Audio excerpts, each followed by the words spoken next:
गुरुर्ब्रह्मा गुरुर्विष्णू गुरुर्देवो महेश्वरा साक्षात परब्रह्म तस्मै श्री गुरवे नमः।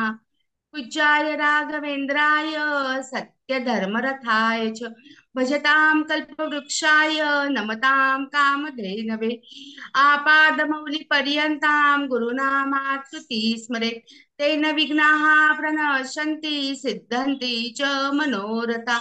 हरि ओम।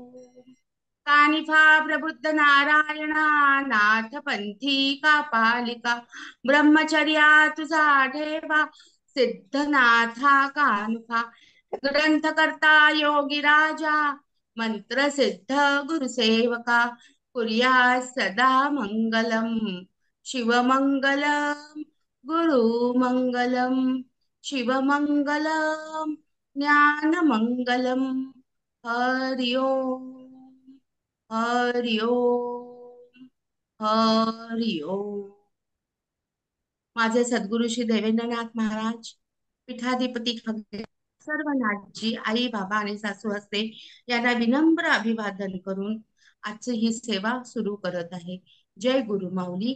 आदेश आदेश आदेश। नमस्कार.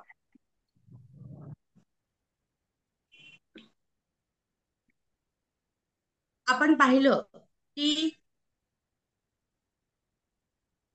मच्छिंद्रनाथ हे बद्रिकाश्रमात गेल्यावर दत्तात्रेयांचा वरदहस्त त्यांच्या आणि दत्तात्रेयांनी त्यांना सनाथ केलं आणि स्वतः जवळची सगळी शक्ती त्यांच्यामध्ये संक्रमित केली।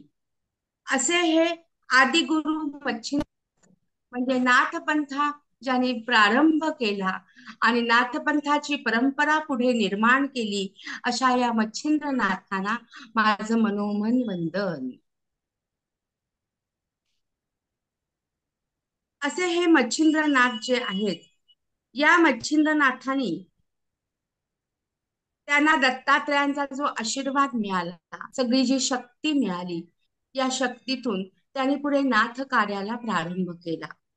हा नाथ कार्याचा प्रारंभ शाबरी मंत्रांची निर्मिती गोरक्षनाथांचा जन्म हे पुढे नाथ संप्रदायाला मिळालेलं एक वेगळं वळण आणि वेगळी कलाटणी। श्री दत्तात्रेय हे मच्छिंद्रनाथांचे सद्गुरु सद्गुरूच्या आदेशातून त्यांचा शब्द आदेश प्रमाण मानून हा नाथपंथ पुढे चालवणारे श्री मच्छिंद्रनाथ यांचा महिमा हा अगाध आहे। आणि अशा या मच्छिंद्रनाथांच्या बाबतीत या नवनाथ पोथीसार या ग्रंथामध्ये आपण बघूया की त्यांच्या काही ओवीतून आपण दत्तात्रेयांनी त्यांना कसा वरदहस्त दिला हे बघितलं। पण त्याचबरोबर आपण आणखीन आज एक गोष्ट बघणार आहोत की असो ऐसे लाभ भावना उभयता रमती बद्रिकाश्रमा नाना तरुप पल्लव वंगमा अपार चिन्हे पाहती सूर तरु पोपळी बकुळ चंपक कर्दळी गुल छबू गुलाब केळी नारळी सोनकेळी शोभल्या की सहज पाषाण धरिता म्हैसी दैवे आतुरे हस्तपादांसी देवी मच्छिंद्र दैव उद्देशी दत्त वासना उद्भवली। नाथपोथी जेव्हा तुम्ही सगळेजण वाचाल तेव्हा त्याच्यातला प्रत्येक शब्द प्रत्येक अक्षर प्रत्येक ध्वनी नीट समजावून घेण्याचा प्रयत्न करा। कारण आमचे खगेंद्रनाथ नेहमी सगळ्यांना सांगायचे की तुम्ही या शाळेत प्रवेश घेतलेला आहे आणि हा तुमचा अभ्यास आहे आणि तो अभ्यास आपल्याला समजावून देणारे आपले सद्गुरु श्री देवेंद्रनाथ इतके महान आहेत की या महान सद्गुरु देवेंद्रनाथाने आपलं आयुष्य नाथांसाठी समर्पित केलं आणि फार मोठी साधना या नवनाथ संप्रदायात हवनाच्या माध्यमातून आणि नवनाथ भक्तिसार या ग्रंथाच्या माध्यमातून आपल्याला शिकवली। हा आपल्या जीवनाचा खूप मोठा अभ्यासक्रम आहे आणि तो समजून घ्या आणि तो समजून पुढे नाथपंथ निर्माण करण्याचं फार मोठं कार्य श्री दत्तात्रेयांनी श्री मच्छिंद्रनाथांकडे सोपवलं। स्वतःची शक्ती संक्रमित केली, सर्व आयुध त्यांना दिली, त्यांना सनाथ केलं. आणि म्हणून इथे शब्द दत्त वासना उद्भवली. आता ही दत्त वासना जी आहे, ही वासना कामवासना नाहीये, तर सद्गुरूच्या प्राप्तीचा, सद्गुरूच्या भेटीचा, सद्गुरूच्या ज्ञानाचा आणि त्यांनी दिलेल्या शक्तीच्या संक्रमीचं लागलेलं वेड आहे. की ती शक्ती त्यांच्यात इतकी गेलेली होती की सद्गुरू शिवाय दुसरं काहीच नाही. आणि म्हणून नाथपोथीमध्ये आलेले, नवनाथ भक्तिसार या ग्रंथात आलेले प्रत्येक शब्द हे भक्तीने भारलेले. ही गुरु शिष्य परंपरा आणि नवनाथांची ही परंपरा जी या ग्रंथामध्ये आलेली आहे, ही ज्ञान, भक्ती, श्रद्धा, त्याग ह्यात सामावलेली आहे.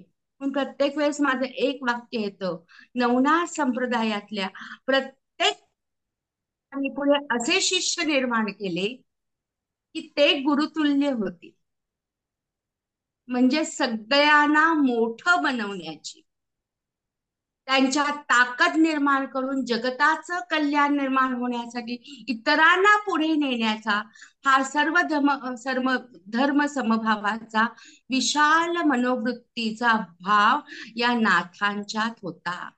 आणि हा गुण प्रत्येक मानवाने जर आपल्या जीवनात आणला तर षड्रिपूंचा सहज नायनाट होईल आणि अष्टांग योगातले यम नियम सहज त्यांच्या अंगी मुरू लागतील. किती साधं सोपं छान तत्वज्ञान प्रत्येक शब्दातून आमच्या नाथांनी उलगडलंय हो. आणि म्हणून पुढे ते असं म्हणतात की ऐसे वर्णिता अपार तरू, तरी बद्रिकेचा फार शेजारू, कानना महा निकट मंदारू, मंदराचळ शोभला. तयावरी वर्षत तोय धर, माणिक कर्णिके अपार नीर, ती भागीरथी उत्तम तीर, निज दृष्टीनी पाहिली. मग तेथे ओघ धरोनी, उभयता करीते झाले गमन, असो मच्छिंद कारण, निज दृष्टी पाहतील. येथे जी जी होईल वार्ता, श्री गुरु ज्ञाने होय सांगता. आणि अशा प्रकारे दत्तात्रेय आणि मच्छिंद्रनाथांचा ज्ञान योग जो आहे तो मालू नरहरी धुंदीसूत यांनी या ग्रंथातून सांगितलेला आहे. आणि ते शब्द ब्रह्मांड या नाथ शक्तीने भाडलेलं आहे. आणि आपल्या पुढे यांचं हे सगळं ज्ञान भांडार उघड केलेलं आहे. त्या महाद्वारात आपण प्रवेश घेतलेला आहे. या महाद्वारातून एक एक एक एक टप्पा पुढे करत नाथ आपल्याला, आणि मग त्याच्यातल्या नाथांच्या प्रत्येक पायरीवर आपण चढत असताना असं लक्षात येईल, प्रत्येक पायरी ही उंचावरची आहे. आपल्याला घेऊन जाण्याचं काम मात्र आपले गुरु करताय, आपल्या हातात हात घालून त्यांना नेताय. ही पायरी चढत असताना अनेक काटे आहे, पण त्या काट्यांचं पुष्प कसं होईल हे नाथ आपल्याला ज्ञानातून शिकवत आहे. आणि असं हे नवनाथ भक्ती सार या शीर्षकात सामावलेलं भक्तीचं सार. खूप जण म्हणतात नाथ संप्रदाय हा भक्तीचा नाही. अहो, या शीर्षकातच सगळं सामावलेलं आहे. भक्तीचं सार या नाथ गुरु शिष्य परंपरेत कसं आहे हे नवनाथ भक्ती सार या ग्रंथातनं आपल्या लक्षात येतं. त्यामुळे आता श्री दत्तात्रय आणि मच्छिंद्रनाथ यांचं सुंदर असं गुरुशिष्य मिलन झालेलं आहे.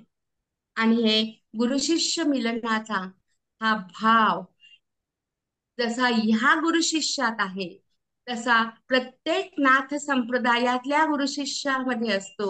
आणि ते आमच्या खगेंद्रनाथांनी त्यांच्या सिद्ध काव्यातनं व्यक्त केले. इतकं छान साध्या सोप्या भाषेत आहे. ध्यान लागता भान हरपले. आपल्या गुरूंच्या समोर आपण बसतो त्यावेळेस फक्त आपल्या मनात रोमारोमात कणाकणात फक्त गुरुचाच नाद असतो, गुरुचाच ध्यास असतो, गुरुचा श्वास असतो.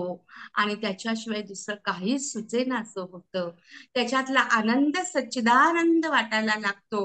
ही भावना तुमच्या चित्तात तयार व्हावी लागते. ह्यालाच आमच्या विज्ञानाच्या भाषेमध्ये रासायनिक अभिक्रिया असं म्हणतात. कारण आमचा नाथ संप्रदाय अध्यात्म आणि विज्ञान यांच्या हातात हात घालून जाणार आहे हो. आणि मग ध्यान लागता भान हरपले दिसे अंतरी भगवंत. जिथे जिथे जाऊ तिथे चराचरात निसर्गात सगळीकडे एकच भगवंत दिसतो, तो म्हणजे माझा गुरु. आणि आमचे गुरु कसे आहेत मग हे? बाणाधार शृंगार ज्यांचा, ते श्री देवेंद्र ते श्री मच्छिंद्र. हसती बोलती बेटा मजला, कर साधना ही नित्य. साधनेत मी संगे बसतो, तव देहांतरात. म्हणजे साधना करायला बसल्यावर आपण म्हणतो आम्हाला दर्शन द्या, दर्शन द्या. अरे सद्गुरु तुमच्या देहाचा ताबा घेतो, तुमच्या शरीरात प्रवेश करतो सूक्ष्म रूपाने. तो दिसत नाही पण असतो, श्वास दिसत नसतो पण असतो, प्राण दिसत नसतो पण असतो. कार्य तुझे गुरुचे चालते, तेव्हा असतो मी तुझ्या पाठीस. नको घाबरू नको डगमगू, चालू दे कार्य हे रचनात्मक. भक्तगणांची सेवा घडू दे, प्रबुद्ध नारायणाची ही गादी आपुली. आणि ज्ञानाचे तू दे धडे, वेद उपनिषदांचा येतो तव अर्थ त्या भाषेतून. कृपा ही सारी सद्गुरूंची, दाखव जगा कल्याणा करून. या सगळ्या शब्दांमध्ये शब्द साधे आहेत, शब्द बंबाळ नाहीये, शब्द जंजाळ नाहीये, पण आपल्या सद्गुरूच्या भावा गुरुशिष्य मिलनाचा अर्थ साक्षात आदिनाथांनी या काव्यातून व्यक्त केला. आणि याच आदिनाथांनी दत्तात्रयांच्या माध्यमातून मच्छिंद्रनाथांना दत्तात्रयांची भेट घालून दिली आणि त्यांना दीक्षा दिली. ही दीक्षा दिल्यानंतरचा हा आता पुढचा प्रवास हा अध्याय दुसरा मधला शाबरी निर्मितीचा आहे. पुढे आमचे मच्छिंद्रनाथ भ्रमण करत करत सप्तशृंगी पर्वतावर गेले. सप्तशृंगी माता ही 3.5 पीठापैकी एक असणारं दैवत. तिथे गेले, तिथे आंबेचं दर्शन घेतलं आणि आंबेचं स्तवन करू लागले, स्तुती करू लागले. त्या समयी मातेच्या कृपेने त्यांना आपण संकटग्रस्त लोकांना उपयोगी पडेल असं दिव्य शास्त्र काव्य रूपानं रचून ठेवावं अशी स्फूर्ती झाली. या आदिशक्तीच्या इथे गेल्यानंतर सप्तशृंगी माता जी 3.5 शक्तिपीठांपैकी एक महान शक्तिपीठ आहे, तिथे गेल्यानंतर या सप्तशृंगी मातेने सांगितलं जगाच्या उपयोगी पडेल. बघा दैवत सुद्धा ग्रंथरचना कशी करायला सांगतात? जगाच्या कल्याणा संतांची विभूती. कुठेही पुरस्कारासाठी ग्रंथ लिहायला सांगितले नाही, कुठेही स्वतःचं महत्व वाढवण्यासाठी ग्रंथ निर्माण करायला सांगितले नाही, कुठेही आपण किती मोठे आहोत हे आत्मभान जागृत ठेवून आत्मस्तुतीत ते कुठे अडकले नाही. म्हणून त्यांचं आत्मबल कायम घनिष्ठ मोठच होतं, कारण हेतू जगाच्या कल्याणासाठी होता. हा केवढा मोठा विशाल भाव आहे खरंच. आज आपण एवढ्या संतांचे वाङ्मय बघतो, कुठे त्यांना पुरस्कार आहेत, कुठे त्यांच्याकडे पदव्या आहेत, पण आज त्यांच्यावर लोक पदव्या मिळवत आहेत. म्हणजे खरं एक सूर्यचंद्रासारखं अटळ आहे हो. माणसाने कशाचाच अहंभाव ठेवू नये. तुझं आहे तुझ्यापाशी, तेरा तुझको अर्पण. हा दासोहम भाव रोमा रोमात ठेवला तर भगवंत तुम्हालाच गुरुतुल्य करतो, कारण दासोहम भाव असावा लागतो. आणि मग या सप्तशृंगी मातेने एवढे आदिशक्तीने या आदिमायेने सांगितलं की काव्यशास्त्र असं रच, आणि त्यांना ती स्फूर्ती झाली. आणि मग कोणतीही एवढी मोठं आध्यात्मिक धनुष्यबाण हातात घ्यायचं ही सोपी गोष्ट नाहीये ना. मी म्हंटल लेखणी लिहून मी कागदावर लिहायला बसेन ते इतकं सोपं नसतं. साधं शाळेतल्या मुलांना अबकड शिकवायला सुद्धा शिक्षकांचं मार्गदर्शन लागतं. अबकड हे गिरवावंच लागतं ना, नाहीतर मुळाक्षरच पक्की नाही झाली तर शब्द कुठून येणार आहे. मग हे शास्त्र काव्य लिखाण करण्यासाठी या दैवी शक्तींची अधिष्ठान असणं म्हणजेच या गुरुतत्वाचं अधिष्ठान असणं महत्वाचंच होतं. आणि मग सगळ्या दैवतांची अनुकूलता मिळवण्यासाठी मच्छिंद्राने 7 दिवसाचं अनुष्ठान केलं. आता अनुष्ठान नाथ संप्रदायातच येतो. अनुष्ठान म्हणजे काय?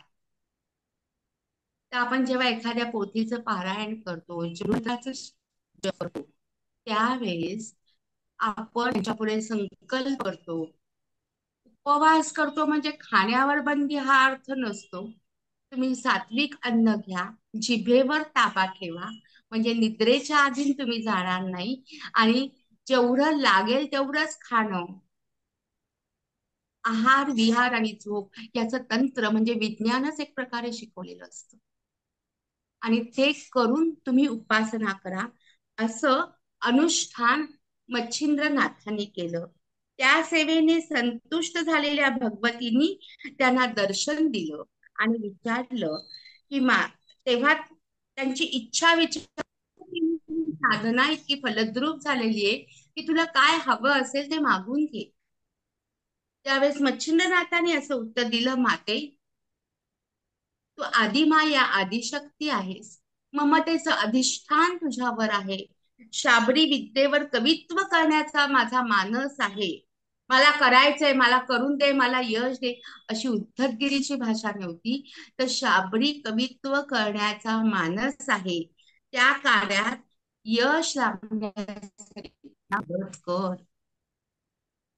बघा केवढी लीनता, केवढी विनयशीलता. आणि म्हणून जेव्हा आपण योग साधनेत ओंकाराचा जप करतो, तेव्हा ओंकाराचा विविध पातळीवर केलेला जप शेवट आपण हात जोडून पूर्णपणे त्या ओंकाराला नतमस्तक होतो आणि म्हणतो, तव देव तुझ्या पुढे मी लीन होत आहे. संपूर्ण लीनता, संपूर्ण कृतज्ञतेने आपण त्यांच्या पुढे नतमस्तक होतो. हा ओंकार म्हणजे अकार उकार मकार, ब्रह्मा विष्णू महेश यांचं एकरूप तत्व आहे. ह्याच ओंकारापुढे आणि याच ब्रह्मतत्वापुढे आमचे मच्छिंद्रनाथ लीन झाले आणि मातेकडे त्यांनी वरदहस्त मागितला. त्या मार्तंड पर्वतावर ते गेले आणि त्यांनी बीज मंत्रोक्त हवन केलं. नाथ संप्रदायात अग्नी साधनेला खूप महत्व आहे आणि हे अग्नि साधनेला असणारं महत्व हे या गोष्टीतून आपल्या लक्षात येतं की हे अग्नि साधना ही या नाथ संप्रदायात फार मोठी मानली जाते. आणि मग या अग्नि समवेत नाथांनी अग्नि साधना केली आणि बीज मंत्राचं म्हणजे सद्गुरूंनी दिलेल्या गुरुमंत्राचं आणि बीज मंत्र हा म्हणजे गायत्री मंत्र आणि ओंकाराची ही साधना दिली. खरं म्हणजे या अध्याय वाचता वाचता 20 मिनिटात संपून गेली. पण त्यांनी कशाची साधना केली, नेमकं काय केलं, त्या साधनेत काय होतं, त्या साधनेतनं त्यांना नेमकं काय प्राप्त झालं, हे खरं म्हणजे एवढं सगळं विषय सांगण्याची मी लहान आहे. पण तरीही सद्गुरूंनी मला दिलं ते जेवढं देता येईल तेवढं मी देण्याचा प्रयत्न केला. कारण नवनाथ भक्तिसार हा ग्रंथ कर्मकांडाचा नाही, कर्मठपणाचा नाही, तर जीवनाच्या आणि अध्यात्माच्या विद्यापीठात लागलेला हा मानवी जीवन सिद्धांत सार समजून घेणारा हा एक फार मोठा अभ्यास आहे आणि एक मोठं संशोधन आहे. आणि म्हणून प्रत्येक शब्द आला की असं वाटतं त्याच्यावर बोलत जावं, सांगत जावं. केवळ कथा ऐकून मनोरंजन होईल, पण साधनेचा गर्भ समजून घेतल्यावर त्या गर्भात जाऊन पुन्हा नव्याने उभं राहण्याची ताकद नाथ देतील, म्हणून त्याच्या शेण्याचा हा मनस्वी प्रयत्न. आणि मग आमचे मच्छिंद्रनाथ हा विद्यामंत्र घेऊन देवतांचा जिथे निवास होता अशा या समस्त सिद्धींचं भांडार त्यांना प्राप्त करायचं होतं, म्हणून त्या खांदीवर विविध देवतांचा निवास होता. देवीने नाथांना त्यांचा परिचय करून दिला आणि त्यांना वश करून घेण्यासाठी, त्या विद्यामंत्र प्राप्त करून घेण्यासाठी एक प्रभावी उपाय सांगितला. धन्यवाद. धन्यवाद. धन्यवाद.